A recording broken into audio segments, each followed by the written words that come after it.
Things can turn ugly when a woodworker has to turn into a remodeler or a trim carpenter. Woodworkers love square. We obsess over it. We live for it.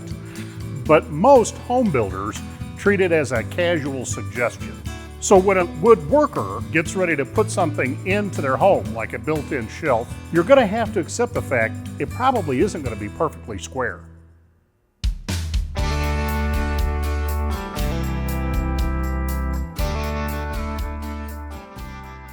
I've built an exaggerated example of what you might run into with any sort of a remodeling project. Let's say this is a little nook where you want to put a built-in shelf. You can see I've nailed in a few cleats, but what you can also see is that neither corner is anywhere close to square. So we're not going to use a square. We're going to use the stair tread and shelf gauge. So I'm going to loosen the knob that allows me to extend for length. We're going to put this corner in and set the bevel. Then we're going to extend the other end until it's also in place and the bevel's correct.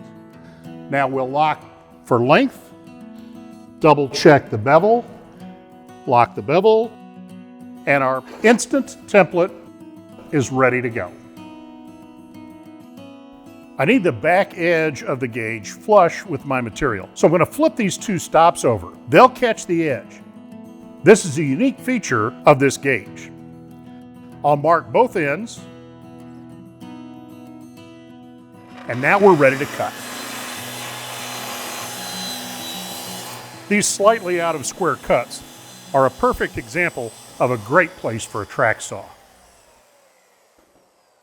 I know the shelf that I just cut is going to drop in perfectly with no gaps at the ends. It works just as perfectly on stair treads, stair risers, or really anywhere where you're trying to fit in between two fixed planes where you don't know the angles. The stair tread and shelf gauge comes complete with 4 12-inch sections of beam, 1 6-inch section of beam, 2 adjustable bevel ends, 2 flip stops, and all the connecting bars and hardware you need. Whether you do remodeling and install jobs every day or just once in a while, Woodpeckers stair tread and shelf gauge will make your job go smoother and easier and give you the sort of perfect fitting results you'll be proud to show off.